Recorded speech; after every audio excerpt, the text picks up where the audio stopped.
Nandito po tayo sa ating press briefing para ihayag po ang direktiba, announcements ng palasyo. Hindi po patungkol sa aking pagbablog. Hindi pa nabanggit ko lang po yung vlog, Yusek, para lang po hindi Miss malito. Eden, pasensya na po, hindi po ako makakasagot ng anumang sinabi ko outside from this press briefing. Kung ano man ang aking naging opinion personal, pag-usapan natin sa labas at hindi dito po. Inuulit ko po, ang aking pag-vlog ay wala pong kinalaman ang palasyo, ang Pangulo at ang gobyerno.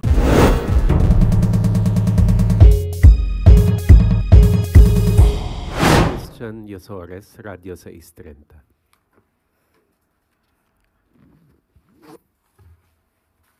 Magandang hapon, Yusek. Can you confirm lang po yung report na nagpatawag daw po ng spiritual at planning session si Pangulo sa mga cabinet officials nitong Sabado? Ano pong napag-usapan at nailatag na plano sa session? Well, maganda po kasi nagkakaroon din po ng mga pagsasama-sama ang Pangulo at ang kanyang mga cabinet secretaries. Opo, nagpatawag po noong Sabado at of course, nabigyan sila ng spiritual guidance para sa kanilang pagtatrabaho, hindi lang para bilang isang public servant, kundi para bilang isang individual. At hindi makakalimutan ni Secretary Sani Angara ang sinabi ng Pangulo. And I quote, "Walang tulong o pabor ang masyadong maliit para sa publiko at para sa isang kalihim ng departamento. God is in the details." End quote. So maganda po ang nangyari pong ito dahil unang-una po very light moment naman po ang nangyari at may paggagabay po spiritually. One follow-up lang, ma'am. Pero meron po bang ibinilin or specific instruction si President sa mga cabinet officials, lalo na po ngayon na we're halfway na po ng administration? Unang-una, hindi po siya kasi cabinet meeting. Of course, pag-uusapan kung paano ba maipapatupad ang anong dapat ipatupad para sa taong bayan.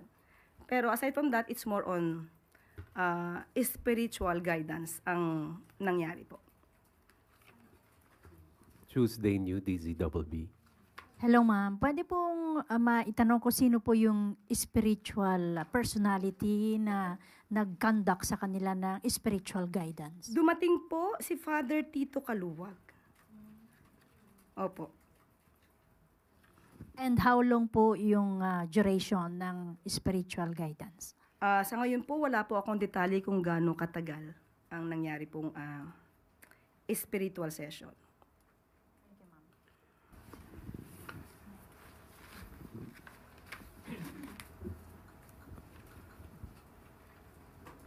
Good morning po, Yusek.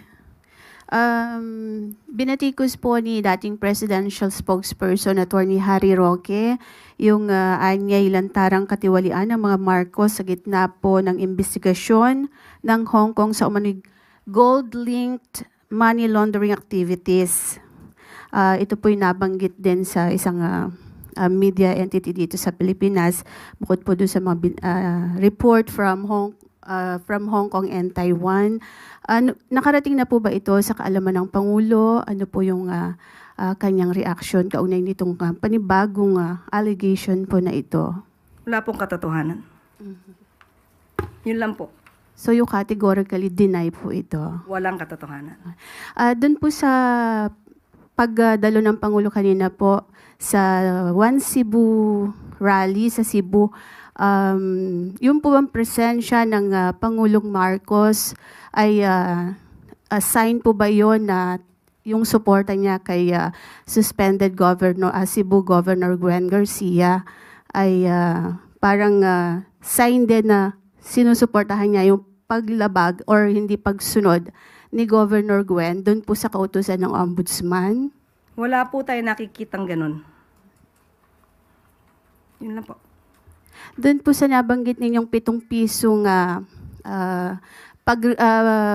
baba ng Duterte administration, pwede po ba ninyong i-clarify yon kung talagang 7 piso, gagawin 7 piso kada kilo yung bigas that time, or yung sinasabi po ng dating Pangulo na reduce o bawasan lang ng 7 piso yung presyo po ng bigas? Nasa news na po yan.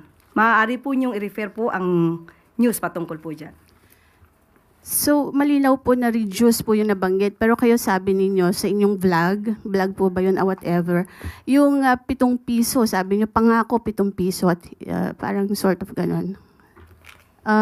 Pwede po ba linawin lang natin yun para hindi naman na pagmula ng vlog? fake news. Sa vlog po ba? Nakita, napanood po sa Hindi ano? po yata yun nabanggit sa press briefing. Opo, hindi po sa press briefing. Parang you're talking na pinapakita nyo pa yung SONA something ni PRRD. Para lang po magkaroon ng sa halip Hindi na... po yung pahayag ng Pangulo. Nandito po tayo sa ating press briefing para ihayag po ang direktiba, announcements ng palasyo.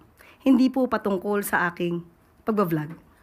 hindi po Maraming nabanggit ko salamat lang po. po yung vlog, Yusek, para lang po hindi Miss malito. Eden, pasensya na po. Hindi po ako makakasagot ng anumang sinabi ko outside from this press briefing.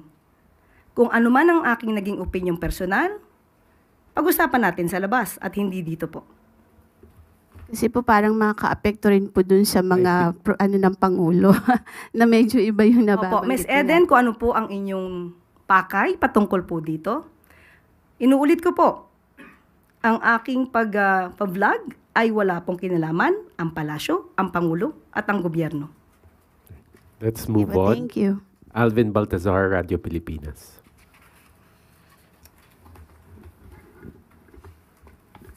Yusek, good morning po. Yusek, nitong weekend mo nag-kausap si Pangulong Marcos at saka si Prime Minister Anwar Ibrahim.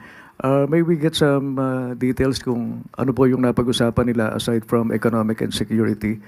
And isasabay ko na rin, Yusek, yung tanong na nabanggit din ni Pangulo na sabi niya makikita sila sa ASEAN Summit this coming May. Kailan po ang alis ng Pangulo para doon sa ASEAN Summit?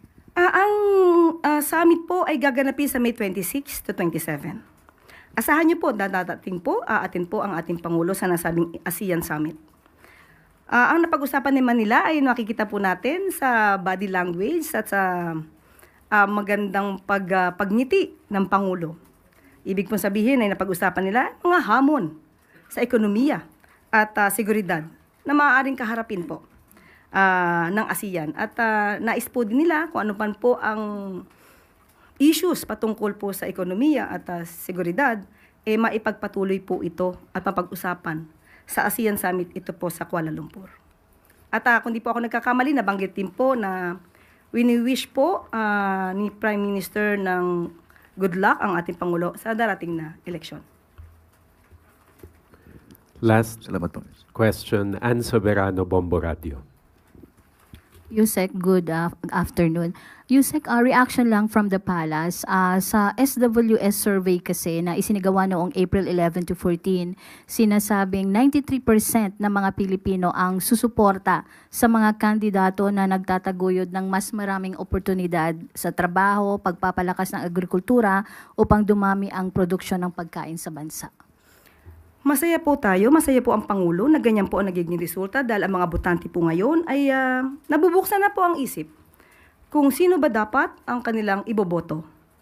At ito mga nasabi po na mga kagustuhan ng mga boboto para sa isang leader ay nakikita po sa mga miyembro po, mga senatoriables po ng alyansa.